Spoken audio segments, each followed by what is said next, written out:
Eso. La vez pasada todo el mundo protestó porque usted puso el tema y se largó, pero esta vez sí lo agarramos, ¿no es cierto? Pero un momentico, entonces me preparo. Un segundito, yo creí que estaba preparado y no lo estoy, un segundito. Yo sigo con mi ensaladita, ¿oyes? Dale. Bueno, aquí estoy. Ya estoy. Pregunta. Primero tengo que ir a Share, ¿no es cierto? Tengo señor. que hacerle los dos cuadritos. Exacto, para que suene. Para que suene. Ya tengo la presentación. Ahora sí, Share. Ahí va. Oiga, ahí está empezando a sonar, sí. Oiga, qué bueno. Ay, carajo. Póngale para que se vea toda. Espera un momentito. Uy, stop. Un momentico que hice una barbaridad ahí. Estaba muy bien. Sí, pero... Eso sí es un misterio. Reinaldo haciendo barbaridades. Eso. Ahora solamente denle en el cuadrito de abajo donde está toda la pantalla para que se vea solo cada filmina. Espérame a ver dónde está. Sí, pero ese está en la misma Abajo. presentación. Abajo el mouse, más abajo. Un momentico. Sí. Al otro lado. Al otro lado, aquí. ¿Dónde está la pantalla? Donde está como un teloncito. Eso. Abajo. No. No Aquí. Ahí. Esa. Bueno, esta necesito una pequeña introducción porque yo tenía otra presentación, pero entonces me convenció Darío que ya que hubiera... ¿Cómo fue que me convenciste? ¿Me acuerdas? No tengo la menor idea, pero te convencí, no me acuerdo tampoco. Problemas de memorias aquí. Ok, espérame que este no es... Ok, entonces de alguna manera me dijo, mejor misterio que el de las experiencias cercanas a la muerte, porque no presenta eso. Entonces me animé y aquí va. ¿Me estás viendo? Sí, te vemos y vemos la presentación. Eso. Pero espérame un segundito. ¿Cómo hago para ver yo ¿La presentación? No, mi texto. Ahí sí está exigiendo demasiado, maestro. ¿No lo tiene escrito? Sí, claro, pero lo tenía en pantalla y me lo quitó ahorita que la agrandé. Ahí sí es ya. Pero por ahí puede leer lo que está en el escrito. Espérame un segundito. No, dos cosas no puedes proyectar. No. Simplemente en base a lo que está escrito. No, puedo hacer esto. Ahora, es que yo tengo dos pantallas. Un segundito. Partir la pantalla, sí. No partirla porque se me desbarató. No. Pasa la otra el texto. Pasa la pantalla el texto del Word que me mandaste. Ese ya lo tengo en pantalla aquí al otro lado. Ahorita, ¿cómo hago para...? Bueno, dejémoslo así. Ahí se puede ver. No, pero sí, claro. Como lo pusiste ¿Muy antes, chiquito? póngalo grande. El diablo, ¿y cómo hago para ponerlo grande? Como lo hiciste la vez pasada. El mismo telón. En un teloncito. Ya. Ahora sí. No, me la vuelve a quitar el texto. Ahí está abajo. Pero tiene... Arriba. ¿Arriba dónde? Display settings, ponga. ¿En dónde? En la parte de arriba a la izquierda, display settings. Display setting. Ok. Display setting. Swap, presenter view and slideshow. Sí. No. Mira que ya, perfecto. Sí, pero el texto se me fue. ¿Tú no lo ves? No, mi texto no. Te fregaste. Ahora sí lo tienes que leer todo tú. ¿Pero tú no tienes el texto Word en la otra pantalla? No, se me va. Me lo quita. Entonces, volverlo a hacer dejando la grande y las chiquiticas al lado. Que me parece que ahí donde decía, en la última... Un momentico. Hagamos un swap. A ver si así. Hágale a ver. Hagamos un swap. No, perro, no. Un segundito. Eso. Hagamos Perfecto. un swap a ver. Ahí yo veo una raya nomás. No, sí, espérate un segundito, no se alteren. No se alteren. Aquí no se aprende mucho de misterios, pero sí de tecnología. Que se vuelve un misterio, ¿no? Qué interesante que no se me deja pasarlo al otro lado. ¿Por qué? No, no me la deja pasar al otro lado. Entonces hágalo como vea mejor usted y nosotros vamos leyendo ahí. No, ahorita sí, ya sé lo que voy a hacer. A ver, Algo no muy profesional. Uy, Eso. me olvidé hacer. eso. Ok. Y haga una cosa, le sugiero que en la mitad entre la grandota y las otras chiquitas hay ese córralo hacia la izquierda, poniendo el ¿Cuál? mouse en la mitad, en el separador, corre la pantalla hacia la No, izquierda. no, más a la izquierda. Más a la no, Ahí, exactamente ahí. no. No, en esa Ahí. Corre a la no. izquierda. No, Fernando, es entre los dos. Entre las dos, él puede achicarlas de la izquierda. Si mueves el cursor a la mitad entre la grandota y las 4 chiquitas, hay una liniecita ahí debajo de esa negra, Más a la derecha.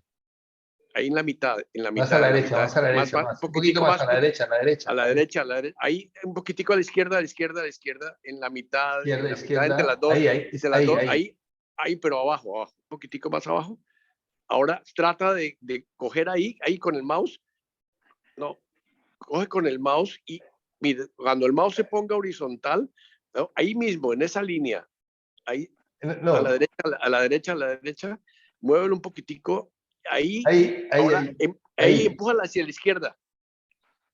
Eso. Entonces ya vemos la grandota. Ok, ahora sí. Perfecto. ¿Ven? sí. Listo. Bueno, entonces arranquemos. Ay, Diosito, ¿qué volví a hacer? Ok, listo. ¿Listo? Sí, ahora sí. Dale. Arranca. Entonces, el título, Misterio de la jornada de la vida terrenal. Y vamos al segundo. Te toca. El Ferdi. misterio de la jornada, de la vida terrenal, de todos los misterios arqueológicos, científicos o inexplicables que llenan nuestra historia, nuestra jornada de la vida es quizás el más misterioso. Cuando la muerte deja acá el cuerpo inmóvil, frío y sin vida, nos hace pensar inmediatamente en la pregunta, ¿qué viene después? En ese momento nos enfrentamos a lo desconocido, al misterio, y dependiendo de lo que uno crea, o la angustia frente al término de la vida, o la indiferencia de lo que vendrá o no después, o al goce de algo maravilloso que ha de venir sin saber exactamente en qué consiste.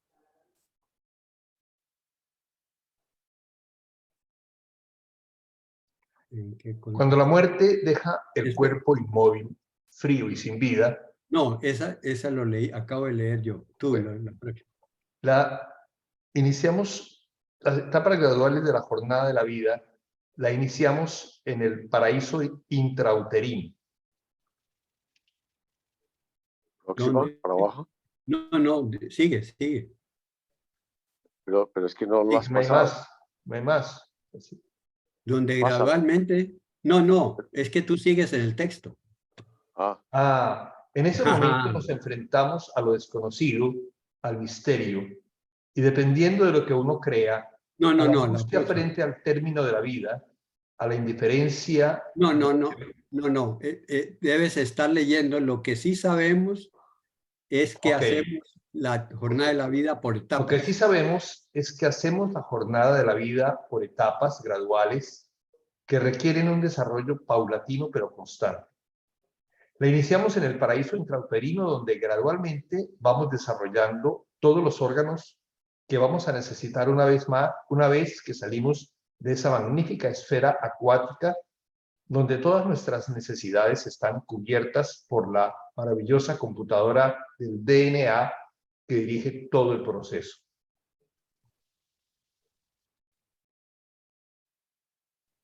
Una vez que nos expulsan de ese paraíso, entramos en el gigantesco mundo exterior para comenzar la segunda etapa de la jornada de la vida que se inicia con la infancia.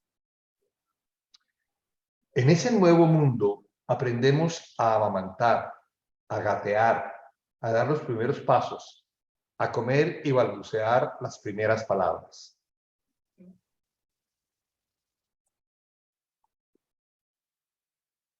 La próxima etapa es la de la niñez, en la cual desarrollamos el lenguaje hasta el punto que entendemos y podemos comunicarnos con los pares de nuestra edad y mayores.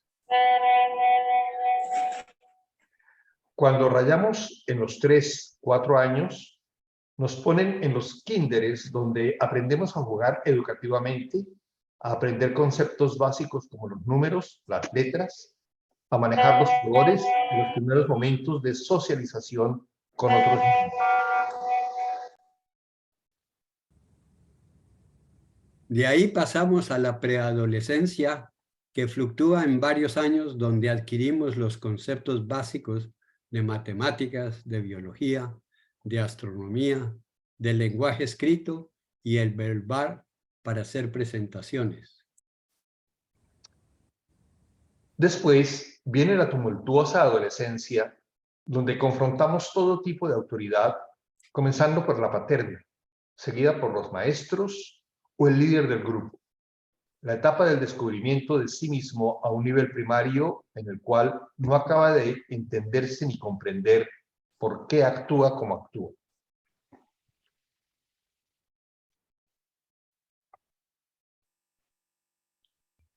Pasada la tumultuosa etapa de ese torrente de hormonas y forjamiento de carácter, llega la primera etapa de la madurez, donde por fin comenzamos a tomar riendas de nuestro destino y se comienza a responsabilizarse por sus propias acciones y sus consecuencias.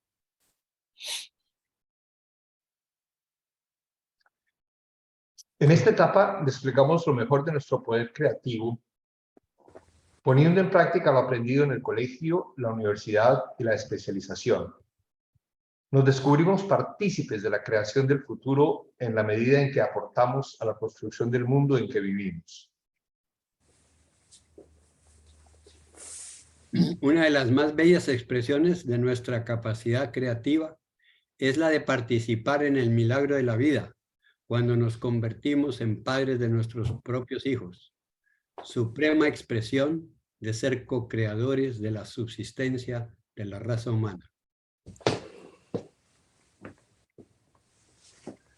Finalmente, nos llega la etapa de la sabiduría, cuando nos retiramos de la vida activa y nos concentramos en saborear lo arduamente trabajado con un retiro creativo, rumiando sobre las lecciones aprendidas de la vida, compartiéndolas con aquellos que nos quieren escuchar.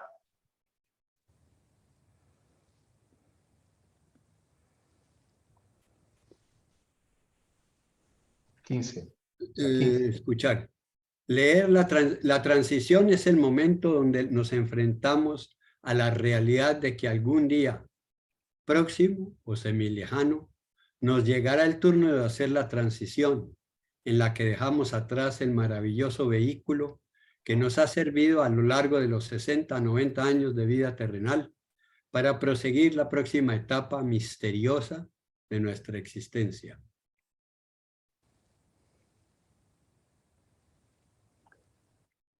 En la madurez tenemos el momento de reflexión profunda y pausada para hacer la pregunta definitoria del por qué estamos en esta jornada de vida terrenal y si hay alguna forma de continuidad de la existencia a la que me rehúso pensar que la perderé en el olvido de la extinción.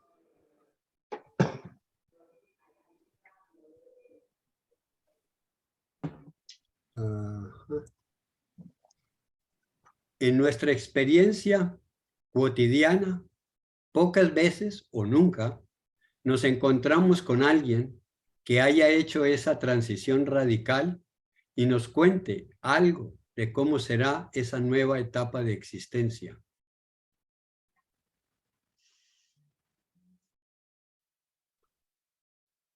(18) Toca. Sin embargo, ha habido muchas personas en las últimas décadas que han tenido una experiencia cercana a la muerte, ECM. Esta consiste en el testimonio de quien experimentando una muerte clínica y ha tenido una experiencia fuera del cuerpo de una realidad alterna y ha regresado a la vida corporal teniendo la posibilidad de reportar lo que ha visto, oído y sentido.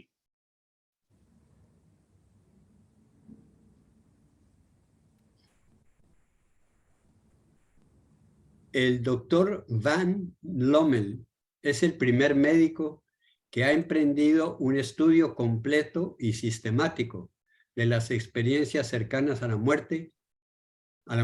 30 años de investigación han sido publicados en el 2009 en una antología que describe la experiencia de 3.500 sujetos que informaron haber tenido una experiencia cercana a la muerte. No todos los registros de estos sujetos llegan a las mismas conclusiones. Estos son algunos rasgos comunes que han sido reportados por el encuentro cercano a la muerte de varios países. Una experiencia fuera del cuerpo, una percepción del cuerpo desde una posición externa, a veces observando a los profesionales médicos realizando esfuerzos de reanimación.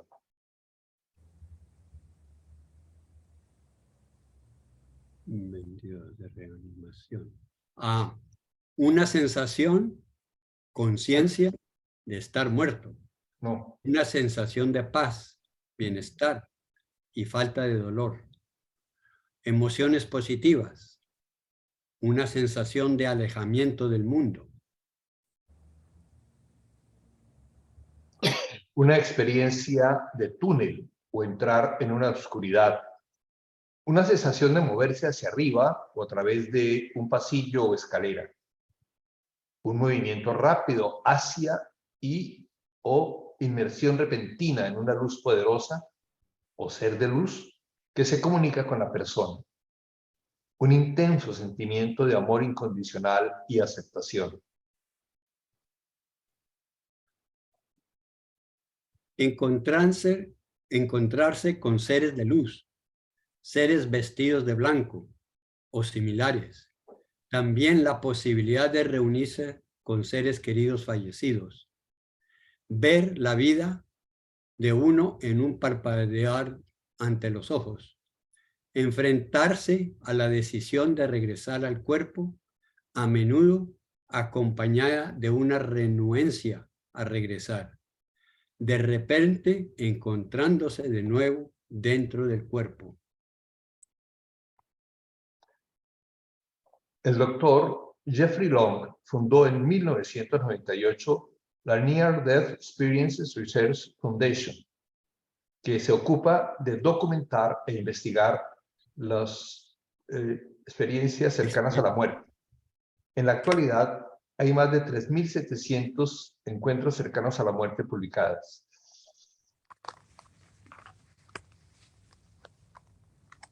El doctor Jeffrey Long presenta las siguientes líneas de evidencia de la realidad de las experiencias, de las experiencias cercanas a la muerte, como datos adicionales a las características comunes presentadas anteriormente. Línea de evidencia número 1. Experiencias lúcidas y organizadas mientras está inconsciente o clínicamente muerto. Evidencia 2. Número 2. Ver el evento en curso fuera del cuerpo.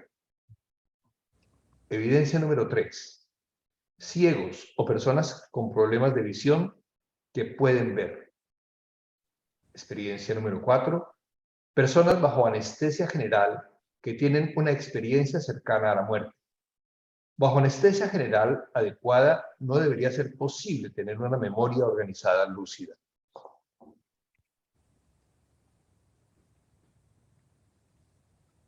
Evidencia número 5. Revisión de la vida durante una experiencia cercana a la muerte.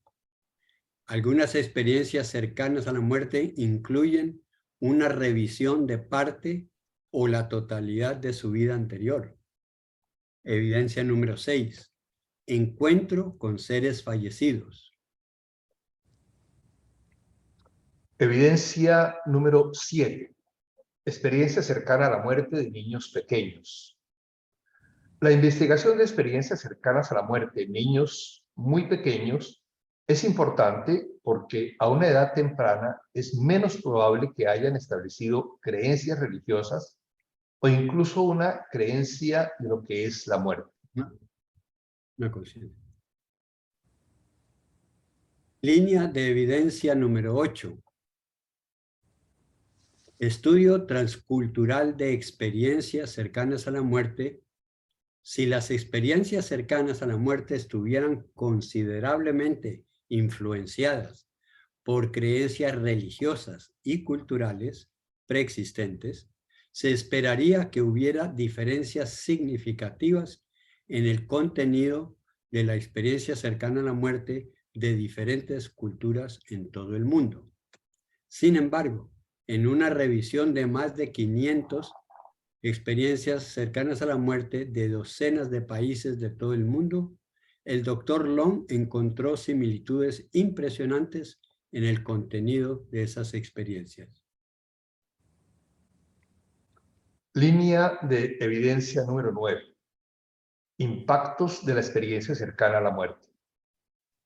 El grupo de sobrevivientes de paro cardíaco con experiencia cercana a la muerte eran estadísticamente más propensos a no tener miedo a la muerte, a tener una mayor creencia en la vida después de la muerte, un interés en el significado de la vida y una aceptación amorosa y empática de las demás, traducida en actos de servicio continuo.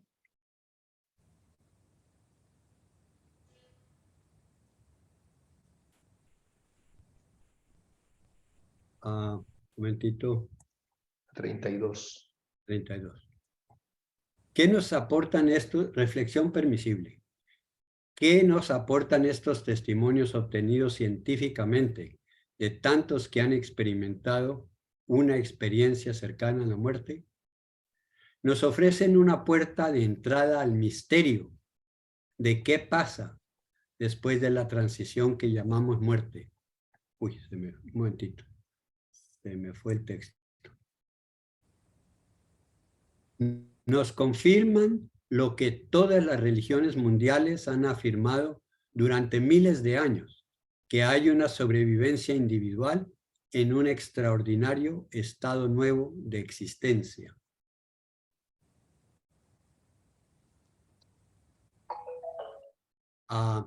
Siguiente. Siguiente, pero no me aparece. 33. Sí. Okay.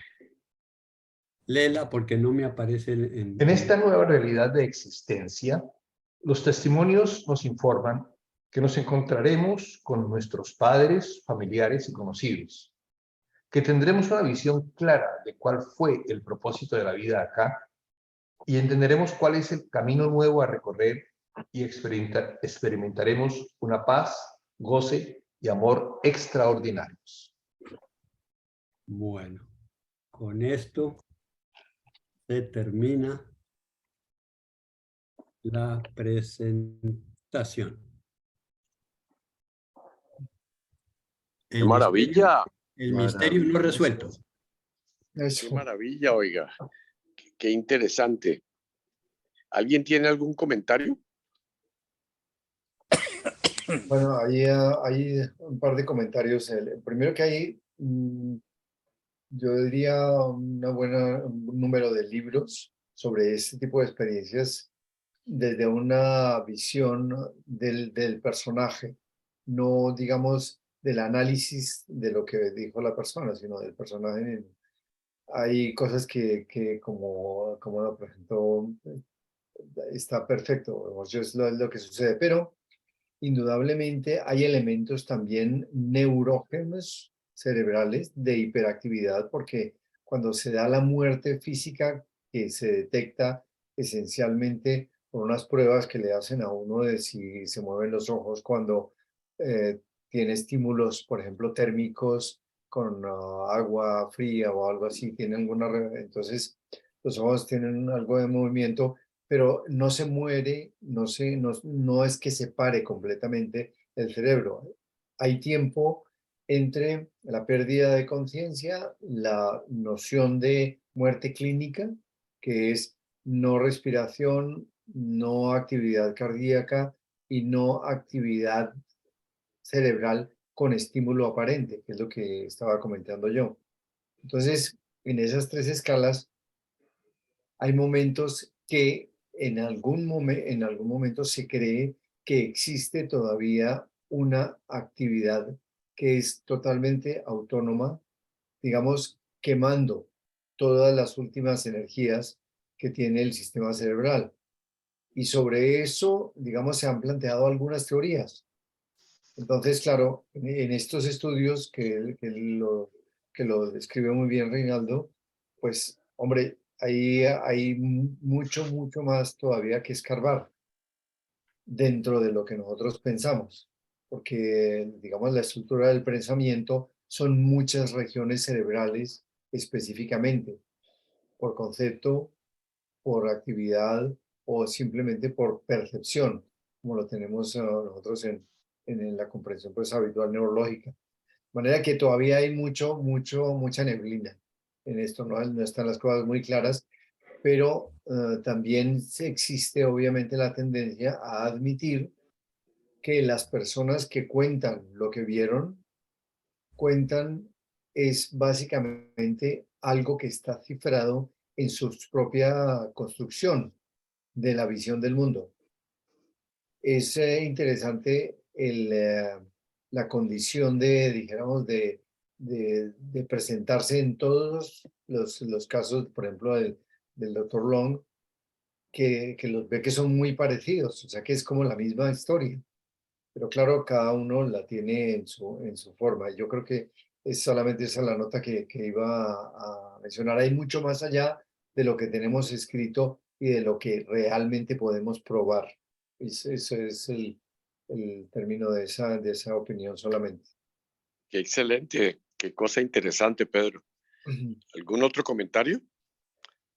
Yo no sé si en algún momento, en ese momento de transición, haya actividad cerebral o qué realmente lleva a que esa persona que volvió manifieste algo, cuente algo, ¿funcionó el cerebro o qué le funcionó para llegar a eso?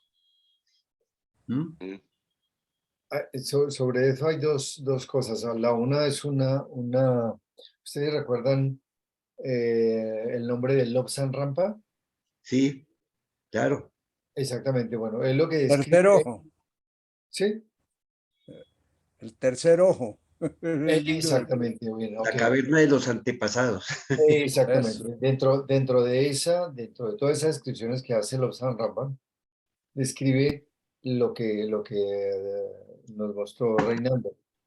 Yo he tenido experiencias de esa salida, no de la muerte, por supuesto, sino de esas salidas dentro del sueño, que uno se plantea a sí mismo si es una realidad o es un sueño, dentro del sueño. Ese tipo de percepciones tiene mucho de la experiencia personal que uno tiene en su vida. Por lo menos en esa ocasión que yo lo vi o que lo sentí, que me sorprendió realmente, y ahí me puse a leerlos todos, a ver si coincidían. Y es verdad, existe una cantidad de circunstancias en las cuales, por ejemplo, yo me veía en un quirófano a mí mismo, y yo desde la conciencia del sueño pensaba, hombre, ¿y por qué no me han hecho esto? ¿O por qué no me hacen lo otro? Como si estuvieran examinándome yo mismo. Pero eso es como les digo, una construcción personal, que no puedo decir que sea la evidencia de ninguna otra cosa que de mis propios pensamientos. Entonces, es solamente esa la otra nota que iba a comentarles. Yo Ninguno de tengo, ustedes les ha pasado eso, ¿no? Que yo se sienten tengo que han salido. una experiencia personal, no cercana a la muerte, la verdad. Yo estaba soltero, yo tendría unos 20, 22 años. Y fuimos a un paseo a la costa con mamá, Carolina, mi hermana, el esposo, un par de amigos míos, una hermana de Werner, el esposo de Carolina, y el novio en ese entonces. Y al igual que todos los paseantes al parque de Salamanca, cometimos muchas imprudencias, una de las cuales era el bañarse uno en una playa que no conoce. Y sin ninguna orientación, pues empezamos ahí a nadar y a bailar y todas esas cosas. En un determinado momento, yo no soy un nadador experto, ni mucho menos, y menos en el mar. Yo sentí que ya no debía avanzar más. Y entonces traté de devolverme. Y resulta que a esa hora del día, la corriente empuja hacia el mar. Hacia el mar adentro, Mar no adentro, hacia la sí. playa. Y entonces, bueno, me di hasta que finalmente yo, inexperiencia, empecé a tratar de nadar y obviamente lo único que hacía era cansarme y no avanzaba. No avanzaba, no avanzaba, no avanzaba. En un determinado momento, yo dije, me voy a ahogar. Me dije a mí mismo y sentí pues que me estaba ahogando y ya estaba cansado, no podía respirar bien. Había tomado algo de agua y en cuestión de instantes, realmente, porque esos son momentos, son instantes o pedazos de instantes. Yo, de verdad, mi experiencia fue que yo me estaba como alejando de mí. Yo me alcancé a ver allá abajo ahogándome. Y por otro lado, veía la experiencia esa de sentir una luz, una luz a lo lejos, a la cual me iba como acercando. Y sin angustia, yo dije, no, me ahogué y me ahogué, fue que me ahogué, no fue su... Pero empieza uno en el momento, antes de ese momento de aceptar lo que está sucediendo. Me asusta. Sí le pasa a uno la vida en un pestañear, toda la vida. Lo que uno siente que le está pasando y alcanza a pensar, bueno, ¿y ahora qué sigue para los que quedan? Porque yo me voy y no pasa nada. Por otro lado, sin angustia ya en el momento en que uno comprende que sí, dice, fue cuando yo dije, me ahogué. Yo ya perdí ya como más cerca de la luz que de donde yo estaba o de donde me veía, al momento en que acepté que ya me iba a morir, sí, y que bueno, ya mi vida había pasado en la forma que ha pasado, sin remordimientos y sin ninguna otra, ni pesar por lo que había dejado de hacer o por lo que había hecho, nada de eso, simplemente inicialmente yo pensé fue en la angustia de mamá y en, bueno, la familia, etcétera. Pero eso fue cuestión de muy poco tiempo. Eso. Porque cuando ya acepté que me iba a morir, en un determinado momento me llegó. Y dije, no, yo voy a intentarlo nuevamente, no me voy a abandonar aquí a morirme. Y entonces fue cuando entendí que si yo nadaba hacia la playa, cuando la ola se dirigía hacia allá y me devolvía sin nadar, era como el cuento ese del que eche 3 pasos para adelante y 2 para atrás, 3 pasos para adelante y 2 para atrás. Así llegué a la playa bastante maltrecho, y cuando fui a mirar al resto, era más o menos lo mismo, era más o menos lo mismo. Sin embargo, esa experiencia, bueno, finalmente no pasó nada más, fuera del cansancio y un poquito de agua salada que comí, y que tomé y que... pero no fue más, ni orgánicamente, ni nada de eso, no pasó nada. Sin embargo, a mí sí me marcó mucho, y desde ese, yo siento que desde ese día yo no le tengo miedo a morirme. No, de verdad que con tranquilidad pudiera decir que cuando yo dije me voy a morir, bueno, sí, me morí y ya, no puedo tampoco tomarlo como una cosa trágica, ni mucho menos, y a eso lo acepté. Bueno, esa era una cosa. La segunda es algo que me estoy preguntando justamente ahora a raíz de lo que dijo Pedro y de lo que pues hemos oído y conocido en diversas ocasiones. Eso es lo que dijo Reinaldo, por supuesto. Hace un par de años,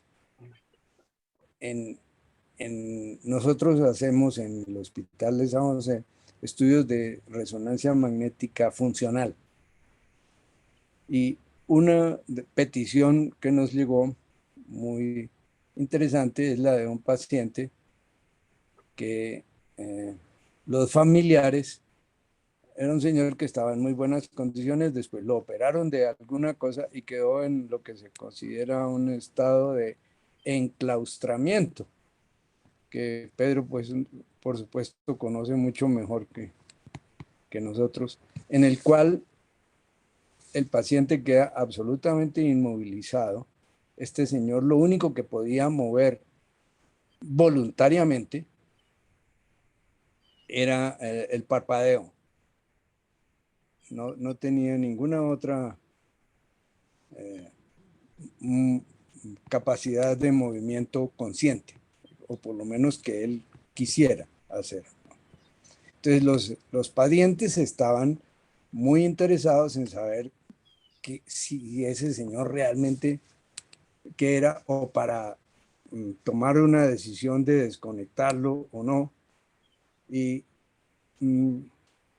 la solución fue tratar de hacerle un estudio funcional, que consistía, después de haber hecho varias consultas en varias partes del mundo, llegamos a la conclusión de que lo que teníamos era que darle unos estímulos auditivos, por supuesto, y unas órdenes para ver si él respondía. Nosotros sabemos que cuando una persona está consciente y se le solicita que, por ejemplo, mueva los dedos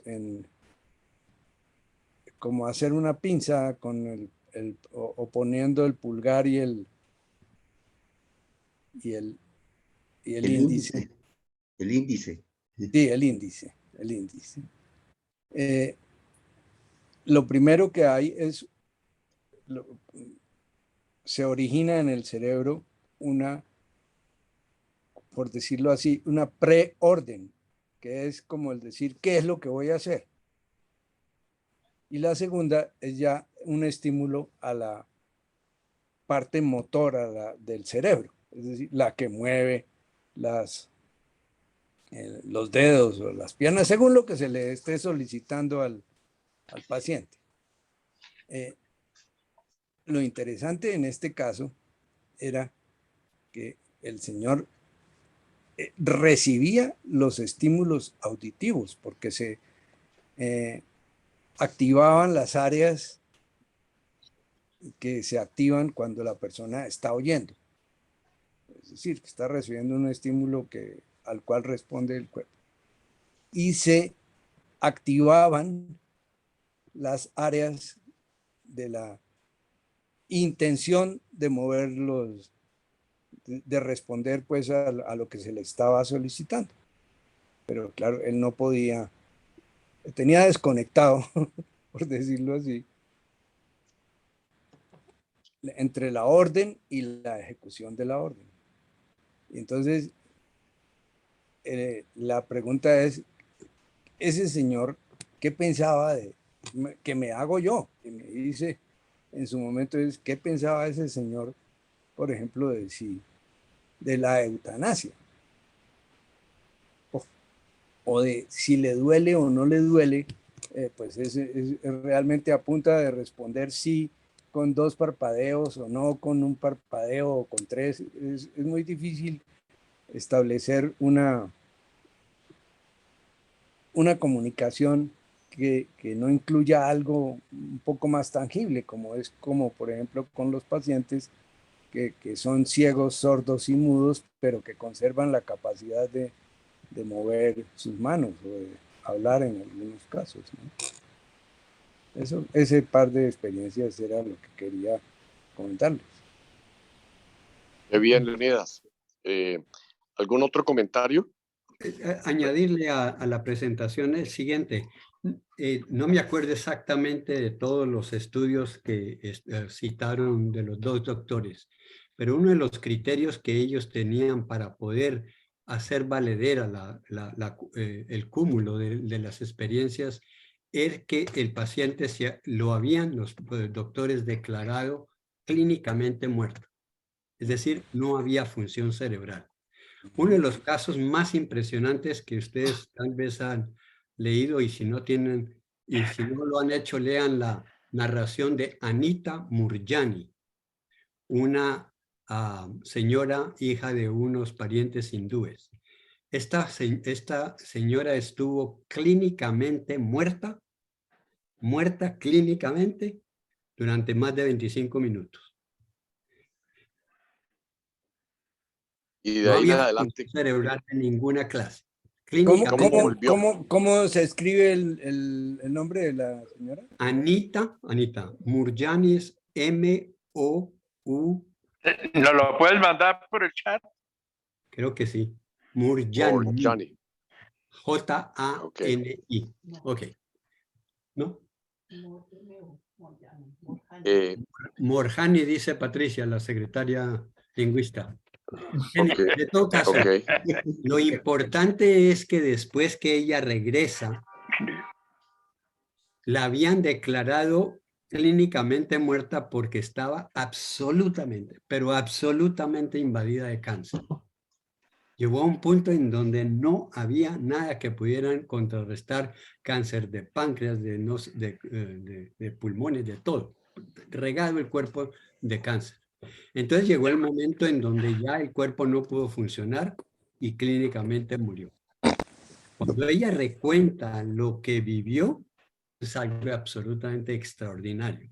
Porque lo primero que ella recuenta es que estaba consciente de estar mirándose a sí misma fuera del cuerpo. Estaba consciente de que oía lo que estaban diciendo los doctores respecto de su condición. Estaba consciente de que oyó cuando dijeron que estaba muerta. Estaban conscientes de que oyó un diálogo de los doctores fuera del quirófano, hablando con sus padres, diciendo que ella había muerto. Y entonces comienza su narración de este viaje, el túnel y todo lo demás. Bueno, cuando llegó al otro lado, encontró que el primero que la recibió fue su padre. Y entonces, dichosa él de encontrar a su padre que había muerto varios años atrás, fascinada pues la situación de ligereza, sufrió terriblemente durante esas 2-3 semanas antes de morir, porque estaba en un dolor agudísimo por todo el cáncer que le había invadido. Cuando revolvió en sí, cuando llegó allá, entró en un diálogo con su padre que le describía que sí, que estaba en el otro lado. Y ella, contentísima de verlo a él y de que no sentía dolor de ese cáncer, dijo, yo quiero quedarme aquí otra vez contigo, papá. Y le dijo, hija, tú tienes la elección, pero este no es tu momento. Tú tienes que regresar, tú deberías, si quieres aceptar, regresar al cuerpo y contar lo que viste. Cuando ella en su fuero interior estaba luchando por decidir quedarse o volver al cuerpo, quedarse o volverse al cuerpo, finalmente le dijo, ok, papi, sigo tu consejo, me devuelvo. Y ¡pum! Regresó y revivió. Ese cáncer, en 2-3 semanas, fueron momento a momento de los doctores viendo cómo todos los cánceres que tenía el cuerpo se iban reduciendo, desapareciendo, reduciendo, desapareciendo, reduciendo, desapareciendo, hasta que quedó libre del cáncer, de toda la invasión de cáncer. Después, entonces, ella comienza a narrar en detalle todo lo que oyó, entendió. Entonces, si la mayoría de todos esos estudios clínicos de uno de las condiciones es que el paciente está declarado clínicamente muerto, es muy interesante, es absolutamente interesante, porque por lo menos hay una hipótesis que se puede inmediatamente sacar o una conclusión. La mente como mente en el cerebro no reside en ningún espacio específico. La mente en el cerebro no tiene espacio ni tiempo. La mente en el cerebro funciona como el programa que agiliza todos los otros aspectos de lo que puede hacer el cerebro. Es la mente la de la imaginación, la mente la de la intuición. Ninguna de esas dos facultades tiene espacio o tiempo dentro del cerebro físicamente. Puedes abrir el cerebro y decir, ah, ahí está la imaginación, ahí están las memorias, ahí están las emociones. No, podrá haber áreas del cerebro que si se oprimen o tienen un accidente, dejan de funcionar, porque de todas maneras estamos nosotros metidos dentro de un cuerpo que está funcionando con el cerebro como el hardware, la computadora, el cerebro es como nuestro hardware. Sí. Es la memoria de todo lo que nos va ocurriendo. Pero el programa que hace activar esa memoria registrada en el cerebro es la mente. Pero la mente tiene 3, 4, 5 niveles diferentes.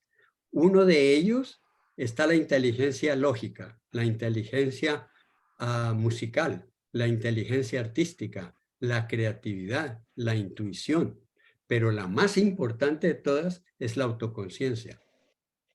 Y de nuevo, esa facultad, tú entras en un cerebro y no encuentras ningún lugar donde la autoconciencia se manifiesta físicamente.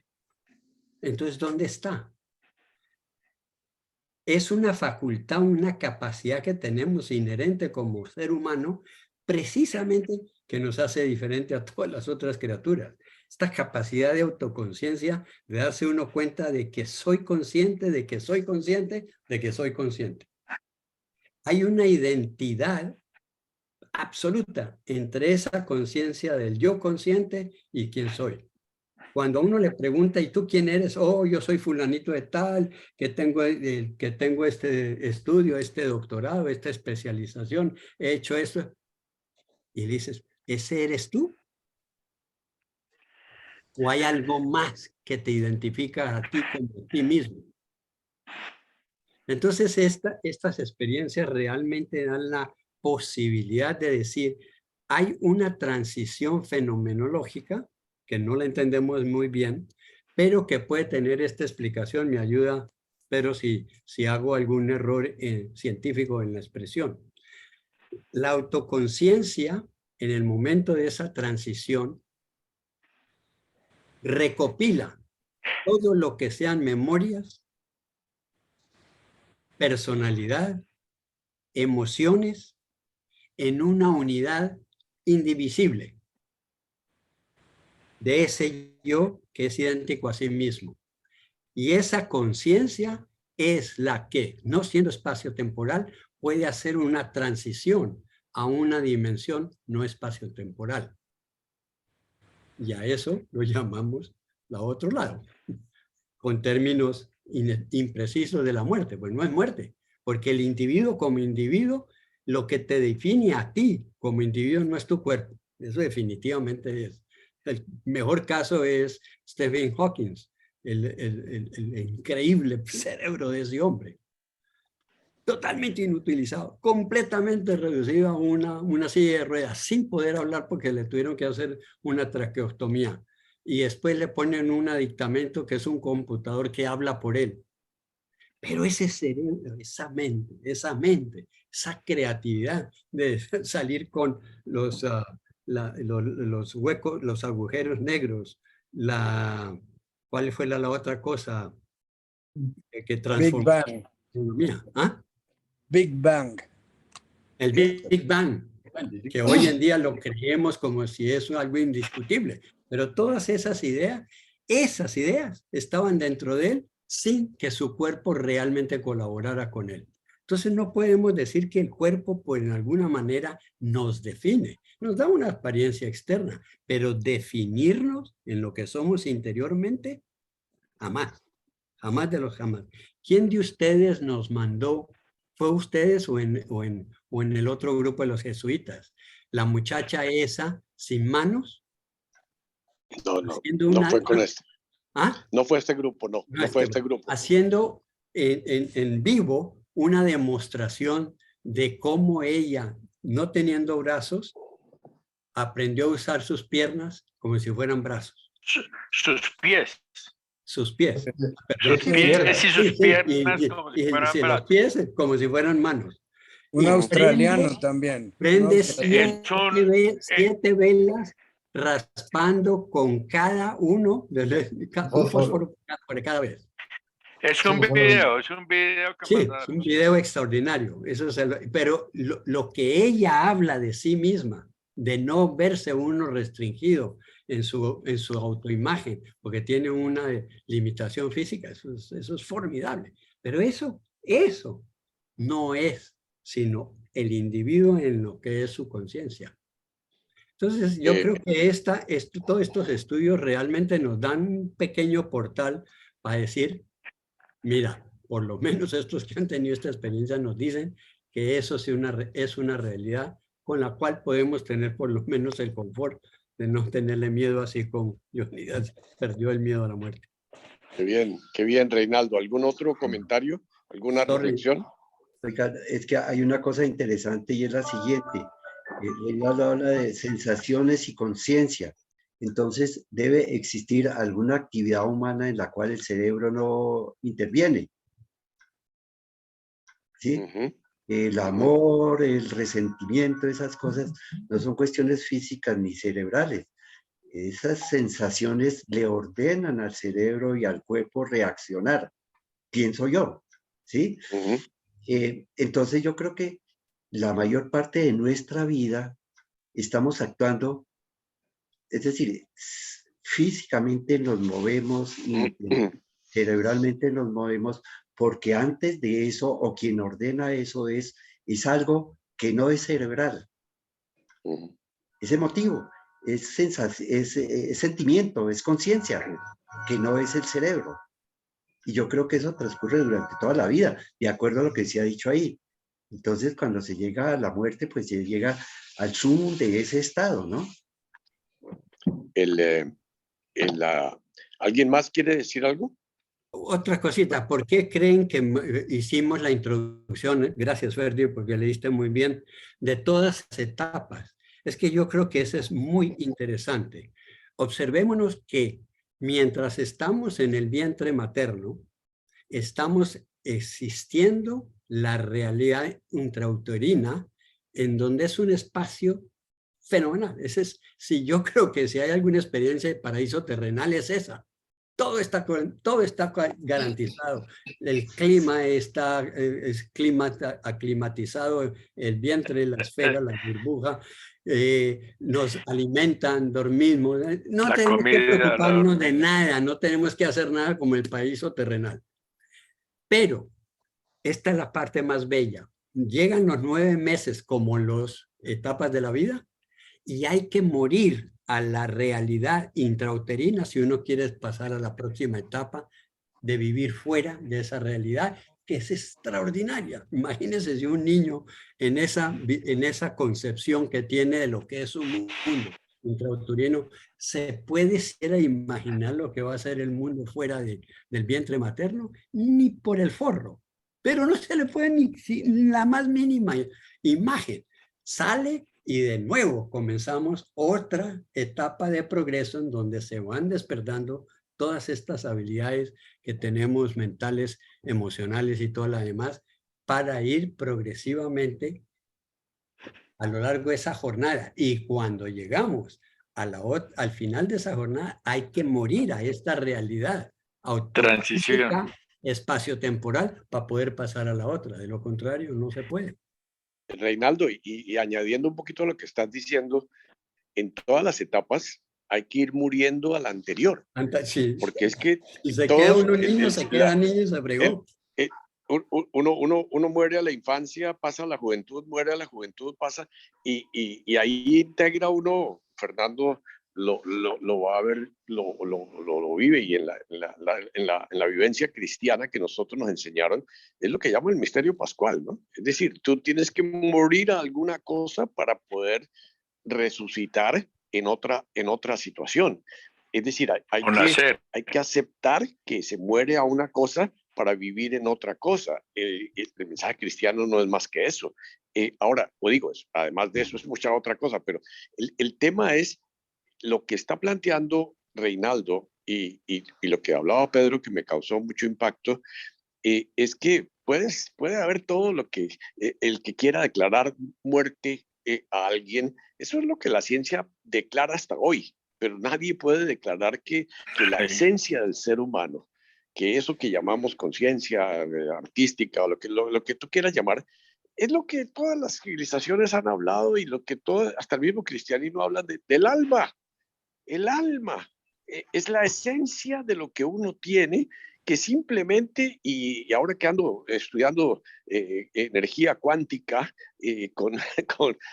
hablan de la cuarta y la quinta dimensión, que nosotros no entendemos, pero que la sentimos y la vivimos, y que es una realidad que uno se puede reencarnar en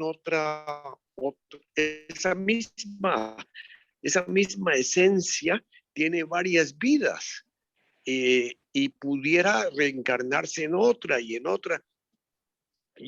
Evidentemente entramos en un terreno de la creencia, nada demostrado, pero que todos los hechos que Reinaldo hablaba y todos los hechos que Pedro hablaba nos dan una guía de que ese misterio de la muerte, primero, no es tan absolutamente misterioso, porque ya hay algunas experiencias pero que evidentemente estamos en una transición en este mundo, no hay la menor duda, para mí, y que habrá otras vidas, claro, y que esa esencia y eso esencial, ese ego brutal que todos tenemos, que cuidamos, que nutrimos, eso no va a desaparecer. Eso volverá a existir de una o de otra realidad, se volverá a meter en cualquier otra carne, pero la alegría de eso es que eso es para siempre.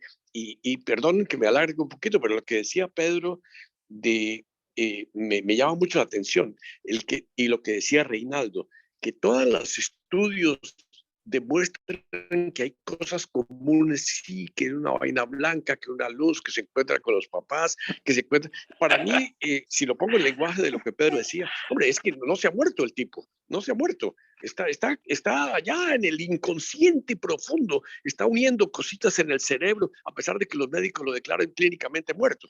Pero el tipo no está muerto, y no murió porque volvió.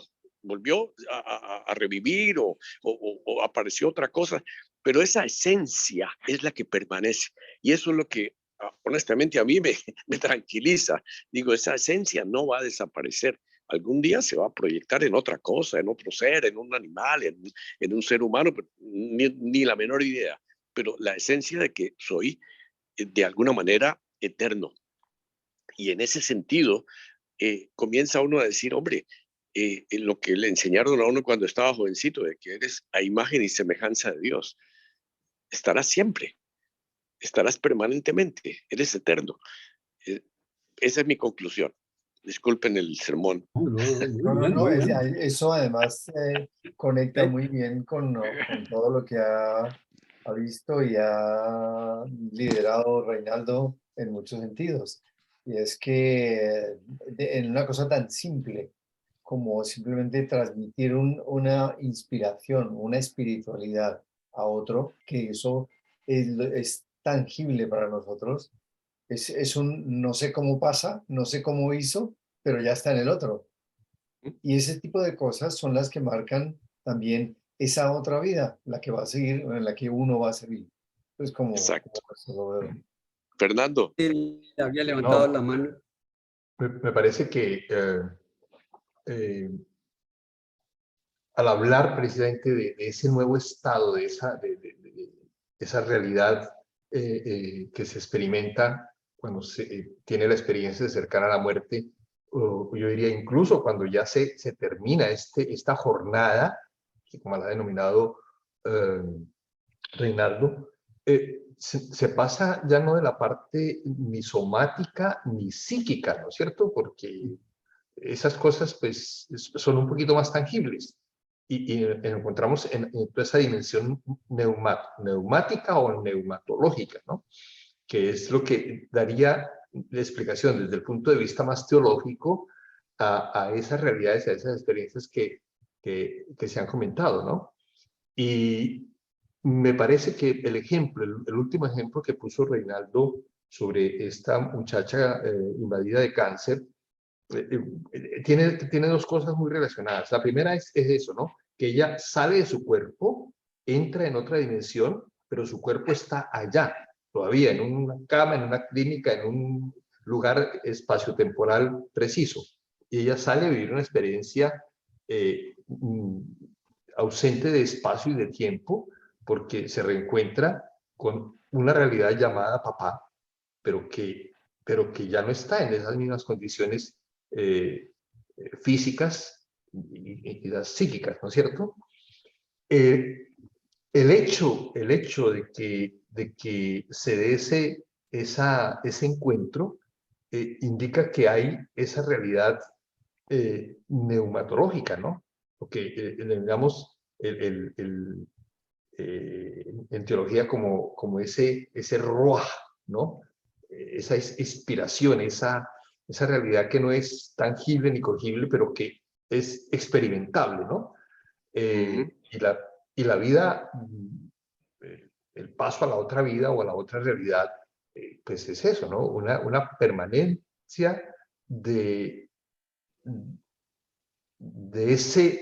esa realidad intangible que llamamos, Darío le decía alma, pero lo llamamos más el espíritu que permanece, ¿no es cierto? Como cosa concreta, estando yo en Pasto, cuando era rector, vivía todavía el padre Jaime Álvarez, quizás no sé si algunos de ustedes los que estuvieron en la compañía lo recuerdan, famosísimo, un paisa que vivió todos los años en Pasto, muy controversial él, pero un gran apóstol. Y el padre científico, pues hasta los huesos, Daniel Guerrero, que se inventaba muchas cosas y ninguna le funcionaba, pero vivía metido en esa ciencia. Las discusiones teológicas que tenían ellos en el comedor eran simpáticas, como esta.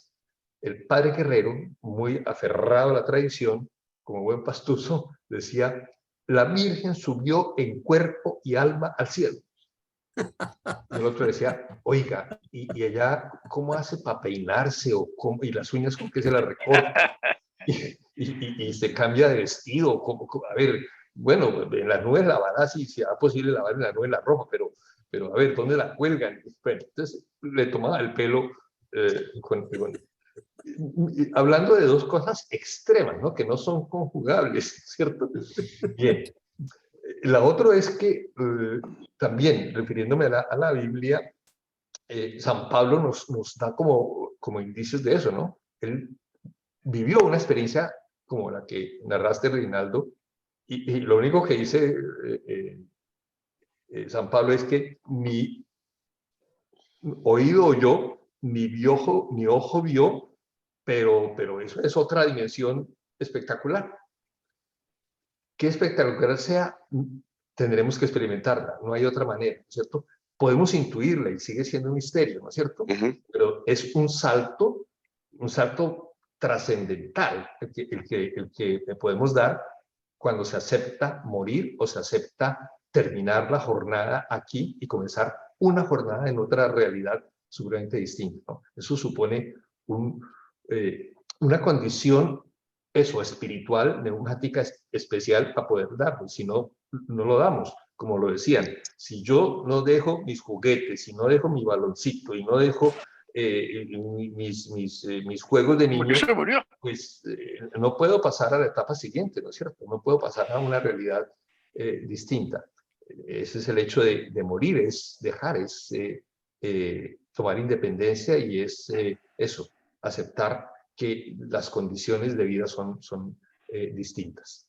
Bueno, pues eso era lo que quería como hacer referencia a otro misterio grande desde el punto de vista espiritual, ¿no? O el mismo misterio, pero desde el punto de vista más teológico, si ustedes quieren. ¿Algún otro comentario? Oiga, esto está muy interesante. Aquí se va a escribir un libro sobre esto. O César o Néstor o algunos de los que no han opinado quisieran decir algo. Bueno, antes de que hable una cosita que quería también decir. Si entendí bien, en el ejemplo que puso Reinaldo, esta señora se curó del cáncer, ¿no? Totalmente. Bueno. Clínicamente comprobado. Clínicamente, eso. Para que no haya duda. Trae la palabra milagro, por ejemplo, ¿no es cierto? Lo que llamamos milagro, que es como otro aditivo a esta misma realidad que estamos comentando, ¿no? Que es otro de los misterios grandes, ¿no? Conocemos milagros que hizo Jesús, pero bueno, vaya usted a saber cómo era la cosa, ¿no? Y lo bonito es que él decía, cuando hacía milagros, o sobre todo un milagro en específico, pero que los demás tenían lo mismo, es cuando la hemorroísa lo toca y queda curada. Y dice, ¿quién me tocó? Porque salió energía de mí. Ajá. Y ahí es donde, Fernando, permíteme meter la cucharada, porque yo ando metido, ustedes lo saben, en un asunto medio raro, o pues no medio raro, pero súper interesante, de cuántica, con Guillermo Sanz y con la hija, con Paola Sanz. Y ese es uno de los temas brutales que estamos enfrentando. Es que hay otra dimensión fuera de estas dos que nosotros vivimos, o tres, ¿no es cierto? Que es una dimensión que lo podemos llamar como queramos, ¿no es cierto? Espíritu, alma, lo que sea, pero que no la podemos definir, no la hemos tocado, no sabemos cómo funciona, pero que funciona, porque todos tenemos resultados de todo esto. Y esa dimensión de la cuántica, donde no existe ni el tiempo ni el espacio, hace posible que ese regreso, digamos, a esa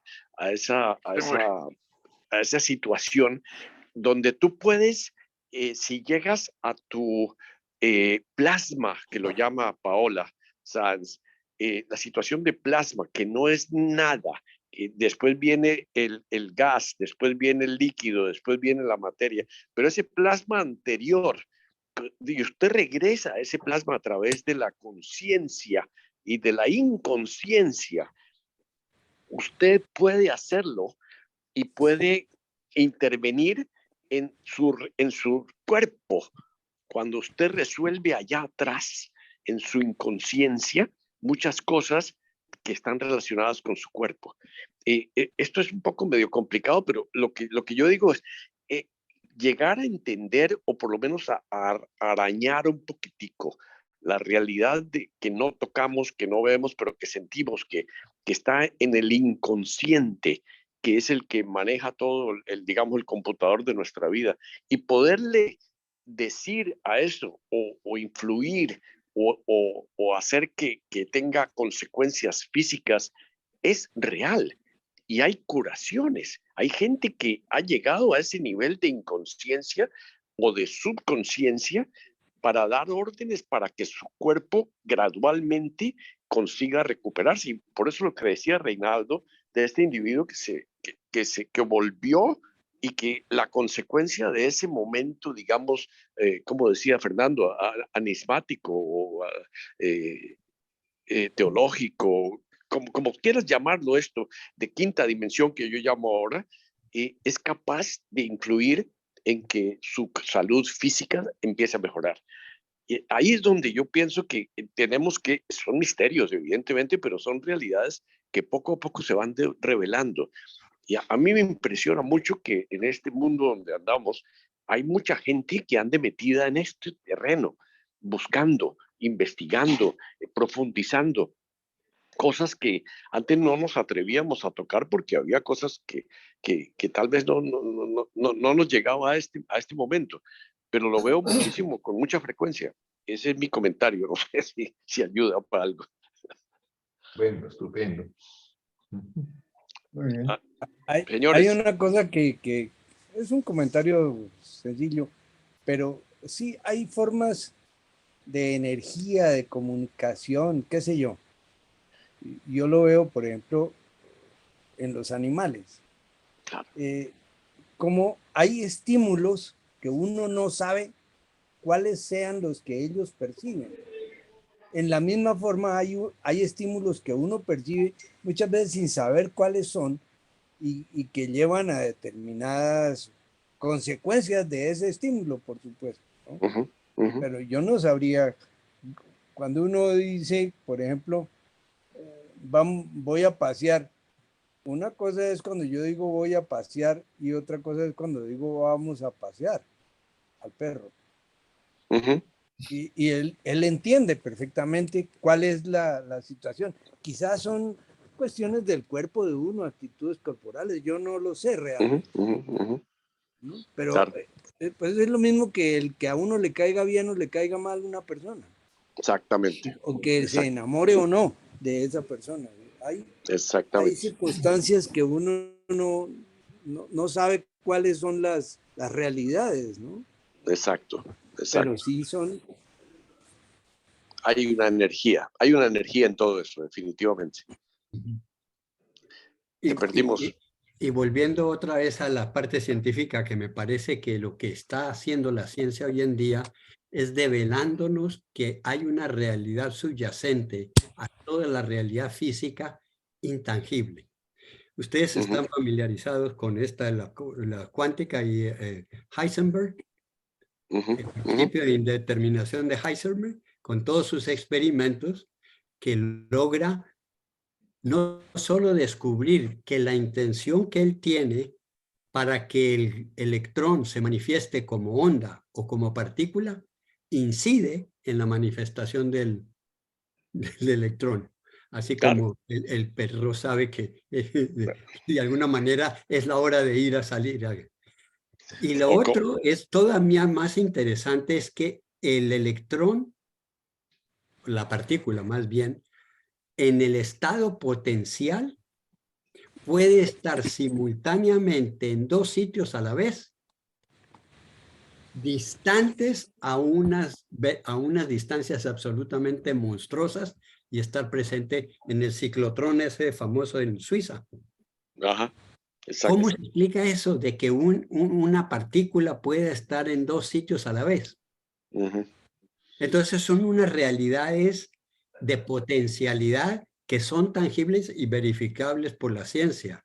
Ahora, si la ciencia lo puede hacer con esta cosa como tan elemental, como una partícula, ¿qué será la capacidad que tenemos nosotros? Es que imagínense lo que las mamás de uno sabían cuando uno decía la mentira y la mamá lo miraba a uno y decía, está mintiendo. Puta. Y uno transmitía que estaba mintiendo, ¿sí o no? Totalmente. Pero yo lo que más me asombra realmente y en esto quiero hacer la alusión teológica, cuando dice la Biblia y todas las religiones creados a imagen y semejanza de Dios. ¿Qué quiere decir eso? Es que, ¿qué quiere decir eso? Que nosotros, espacio-temporalidad, tengamos imagen y semejanza de Dios. No puede ser física, obviamente. Si Dios es físico, no es Dios. Tiene que estar Él fuera del espacio y tiempo. De lo contrario, no sería Dios. Él controla la creación de espacio y tiempo, en términos teológicos, ¿no es cierto?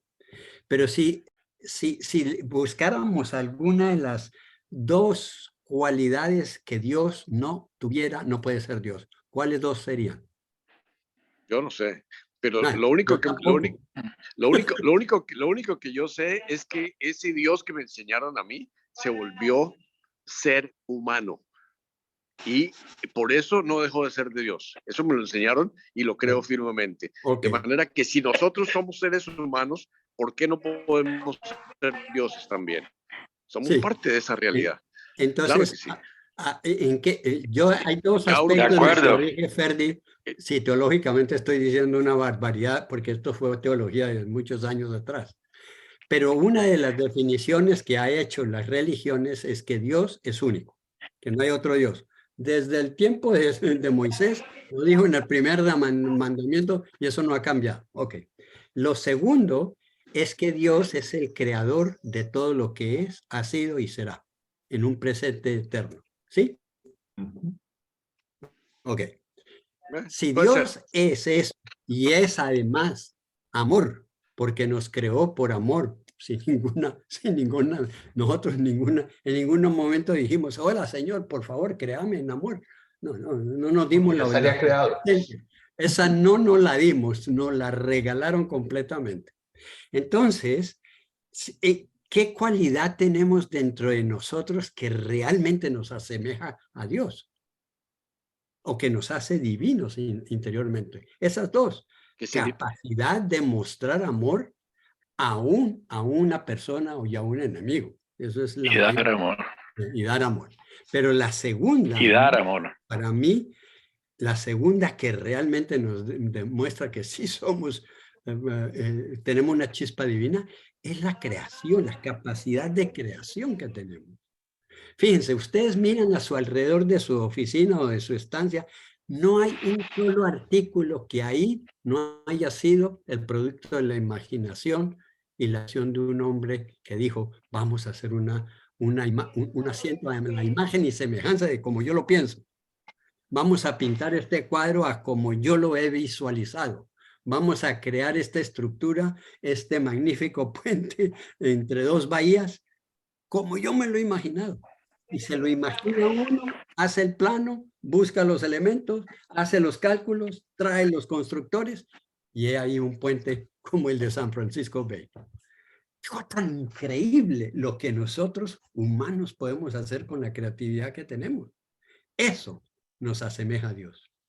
Creamos de la nada, porque la primera imagen que tenemos es en la imaginación de nuestra mente, que se convierte después en un producto físico. Así como el átomo, digo, como la partícula, hasta que no le dan la orden de manifestarse, no se manifiesta. Está en un estado de potencialidad permanente. Así somos nosotros. Óigame, Reinaldo, ¿podemos pasar al siguiente que iba a presentar? Por favor, estoy molestando. Estoy molestando, ya se nos acabó el tiempo, pero el tema es muy interesante. Yo sé que todos, César, Néstor, Fernando y Pedro habían preparado su presentación para hoy, pero la dejamos para la siguiente. ¿Seguimos con el tema de los misterios de la vida o creen que podemos pasar al siguiente? A ver. Yo creo que... Pues si alguien lo tiene, sí, si no, no. Si no, lo dejamos para reflexionar, porque estas son cosas que hay que rumiar un poquito, así como despacio. Sí. Entonces, la semana entrante... Como decía San Ignacio, no harta y satisface el ánima de mucho saber, sino de No es mucho saber internamente, satisface el ánima, sino el sentir y gustar internamente las cosas. No, sí. El viejito San Ignacio era un genio. No, ese tenía algo de imagen y semejanza de Dios y bien desarrolladito.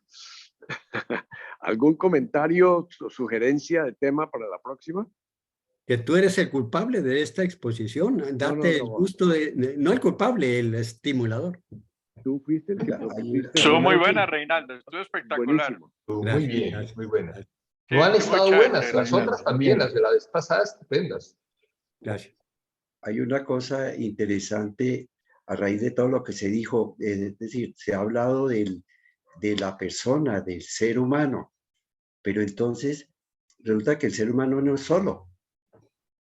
Existe acompañado por 8 mil millones más, ¿cierto? Entonces, ¿cómo es la relación a este nivel entre esas personas? ¿Cómo es la interacción y la influencia de unos sobre otros? ¿Sí? Puede ser un poquito más concreto porque es una pregunta, no, inmensamente abierta. Es que se me ocurrió. Que no estamos solos. Estás proponiendo el tema. Me permiten, entro ahí con, ¿te acuerdan de Teilhard de Chardin? Para mí ese hombre fue genial absolutamente. Pero sin la base científica que conocemos hoy en día, ¿ustedes han visto un electroencefalograma? Cardiograma. Encefalograma. ¿Cómo han medido la tipo de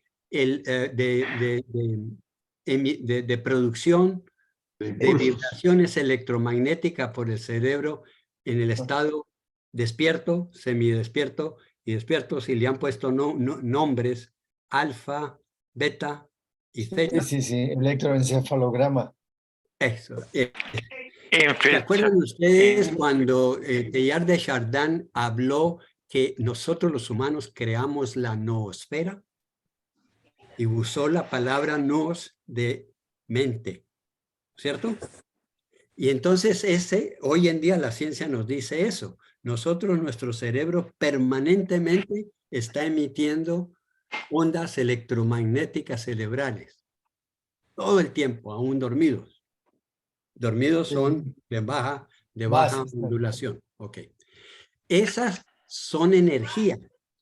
Esas no se disipan, esas no desaparecen. Esa energía se va a la atmósfera y se queda envolviendo el mundo entero en una capa de mente, de nuestros pensamientos, de nuestra vibración electromagnética en nuestros cerebros. Entonces, por eso se puede decir, Marcelino, que así como la imagen de que una mariposa aletea aquí y ocurre un terremoto por allá, todo eso está entrelazado en la medida que podemos entender 3 niveles de interrelación. A nivel del mundo, toda esa energía está completamente invadiendo la atmósfera, no física, pero tangible. ¿Alguna de ustedes ha tenido la experiencia de entrar en un cuarto en donde ha habido una pelotera, pero de la Madonna, que están a punto de pegarse de puñetazos? Entra usted de repente y entra y siente como una atmósfera de hielo que puede con un cuchillo. Es las vibraciones electromagnéticas de todo el grupo que ha hecho un ambiente cargadísimo negativamente de ondas electromagnéticas. Una interrupción pequeñita. Ayer un amigo mío... ¿No se te oye? Ayer un amigo mío me contaba que se había divorciado de su esposa y que había reconstruido su casa y que estaba buscando un jesuita para que le hiciera un exorcismo a su casa porque la casa estaba llena de energías. Pero eso es verdad, les estoy hablando. Porque la casa le había quedado llena de energías negativas y que él quería buscar y que y que él pensaba que los jesuitas eran los únicos que sabían exorcizar o que tenían el poder de exorcizar. ¿Eso es verdad, Fernando? ¿Todavía?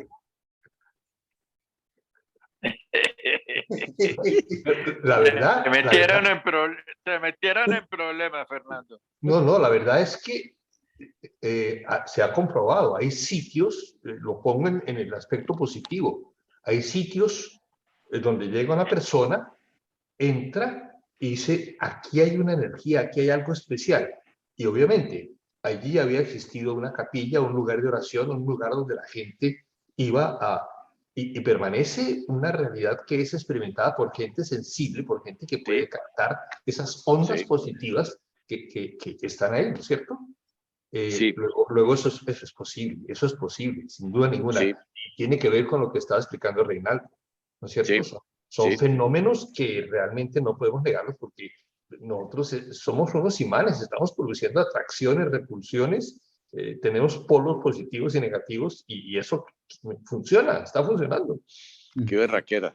Y volviendo a lo que acabas de decir, Ferdi, es precisamente una explicación de esos sitios de peregrinación, en donde viene una multitud de gente absolutamente convencida de que va a obtener un milagro o un beneficio, y entonces toda esa energía espiritual, electromagnética, de todos esos cerebros funcionando en base a la fe, crean un ambiente ahí en donde quien va con fe y receptividad y abierto, recibe el beneficio de esa energía. Una anécdota. Hay mucha gente. Pedro. No, es una cosa muy cortita. En Netflix están pasando una miniserie que se llama Mesías. Sí. Ajá.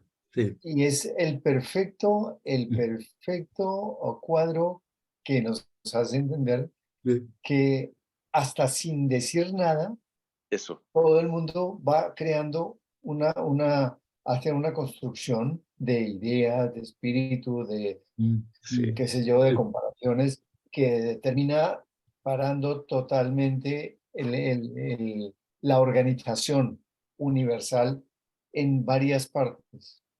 Qué increíble. No les doy también quería opinarle algo. Para que hay un sitio. Mesías, así como si fuera, no sé qué, Mesías.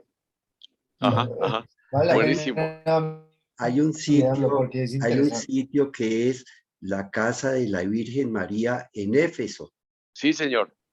Es decir, el ambiente exterior es de fiesta, de jolgorio, pero entra uno a ese recinto que no tiene más de 8 metros por 5 metros, entra uno ahí y es un silencio absoluto y uno casi flota en esa espiritualidad de la gente que entra a ese sitio.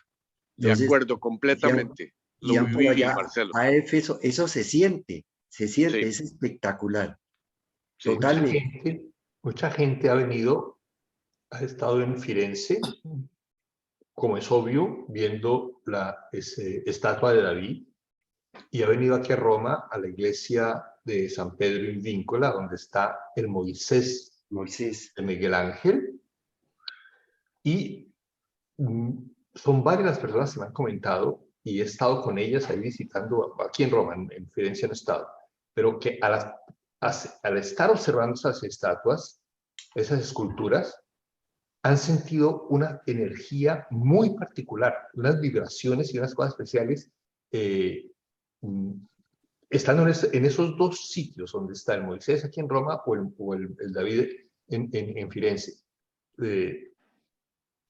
Esa energía de Miguel Ángel, que todavía está ahí presente, actuando, es su impulsividad, su fortaleza, pero son cosas misteriosas, pero reales, experimentables, reales en cuanto que se constata que se experimenta una realidad especial. Una energía diferente, definitivamente. Sí. Definitivamente. Señores, son las 4:35, son las 10:35. Está interesantísimo el tema. ¿Seguimos con esto la semana entrante o prefieren cambiar de tema? ¿Más misterios? Yo no sé, por ejemplo, un misterio, yo no lo he preparado, pero pensando, porque me ha sido muy difícil, primero por el trabajo y eso, pero siguiendo con esta tema de hoy, me parece que estaríamos cercanos, por ejemplo, si les parece que charlemos o alguien quiere presentar algo sobre el espíritu del mal. Ajá. La realidad del mal. Sí, me parece chévere. Muy bueno. Uy, me voy a tener que poner mi disfraz de los cuernos del demonio. No, ya se le ven, ya se le ven. Oiga, buenísima idea. Interesante. Buenísima idea. Chévere. Experiencias con el espíritu del mal. O por lo menos... ¿O qué sabemos de qué es ese espíritu? ¿Cómo es la No, realidad del mal? No vamos charlando sobre esto también, me parece. Buenísimo. Fernando, pero ¿y qué pasa? Darío, continuamos charlando sobre esto, me parece. Sí, me parece muy buena idea. Pero ¿y qué pasa con los que no creemos en que exista el mal? Pues eso es parte de la experiencia. Díselo, eso es parte de la experiencia porque nos vamos a convencer de que están sumergidos en el mal. Oiga, buenísimo. Entonces, el misterio del mal, ese es el tema, ¿no es cierto? Pero continuamos con esta, Darío, me parece. Claro, ¿o no? Claro, es continuación, porque es que entra ahí dentro de... Claro. La energía del mal. Listo, nos vemos, señores. Las dos. Oiga, qué delicia de charla. Gracias a todos. Estuvo muy rica. Reinaldo por provocarla, Pedro, todos. Uy, qué vaina tan increíble. Buenísimo. Un abrazo. Aquí nos felicitamos todos. Nos vemos. Gracias, Chao. Reinaldo. Chao.